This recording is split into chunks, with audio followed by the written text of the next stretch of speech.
ہر دور میں سجنا سنورنا اور حسین نظر آنا خواتین کی کمزوری رہا ہے، لیکن موجودہ دور میں اس سج دھج کے انداز اور تقاضے یکسر بدل چکے ہیں۔ خوبصورت اور دلکش نظر آنے کے لیے ماضی میں خواتین فیشن کے نت نئے انداز اپناتی رہی ہیں، لیکن ان دنوں یہ مہندی، کاجل، دنداسا اور مشک و کستوری تک ہی محدود تھا۔ مگر اب ان سب چیزوں کی جگہ lipstick, nail polish, mascara, eyeliner, blush on, fairness cream, base powder, lotion, hair gel, body spray, perfume, moisturiser, sunblock اور اس طرح کی دیگر مصنوعات نے لے لی ہے۔ لیکن ان جدید اشیاء نے جہاں خواتین کے لیے آسانیاں پیدا کی ہیں، وہیں ان کے کئی مضر اور مہلک اثرات بھی ہیں، جن کے بارے میں جاننا از حد ضروری ہے کہ یہ میک اپ صحت اور ایمان کے تقاضوں کو بھی پورا کرتا ہے یا نہیں۔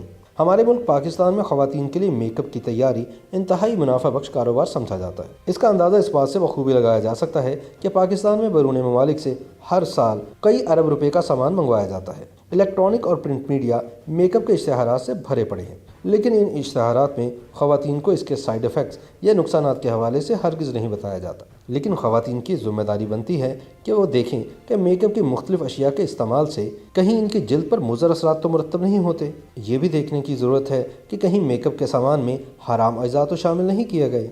حلال میک اپ کی پہچان کے لیے ضروری ہے کہ میک اپ کی پیکنگ کو غور سے پڑھا جائے۔ حلال میک اپ پر واضح طور پر لکھا ہوتا ہے کہ یہ کسی بھی قسم کی اینیمل فیٹ یعنی جانوروں کی چربی سے مکمل طور پر پاک ہے۔ حرام میک اپ کی پیکنگ پر کرامین واضح طور پر تحریر ہوتا ہے۔ یہ مادہ لوکس یعنی جرادہ نامی کیڑے سے حاصل کیا جاتا ہے، اور اسلام میں ایک کیڑے کے علاوہ باقی سب کو حرام قرار دیا گیا ہے۔ اسلام میں حرام قرار دیے گئے دیگر مرکبات میں اولک ایسڈ، پالمیٹک ایسڈ، لینولن الکوہل اور جیلیٹن شامل ہیں۔ مضر صحت میک اپ استعمال کرنے سے خواتین میں صحت کے مسائل بھی جنم لیتے ہیں، جن میں بانجھ پن، جلد کا کینسر، دل کی بیماریاں، بے اولادی، بریسٹ کینسر اور ہڈیوں کی کمزوری جیسے عارضے شامل ہیں۔ چہرے پر دانے، کیل مہاسے اور تل تو ایک طرف رہے، لپسٹک اور لپ بام کے مستقل استعمال سے ہونٹوں کا رنگ بھی تبدیل ہو کر سیاہ ہو جاتا ہے۔ تازہ ترین اطلاعات تو یہ ہیں کہ چین کی جانب سے پاکستان سے گدھے کی کھال کی مانگ میں جو ہوشربا اضافہ سامنے آیا ہے، اس کی بنیادی وجہ یہ ہے کہ گدھے کی کھال کا خواتین کے میک اپ کی اشیاء کی تیاری میں استعمال ہوتا ہے۔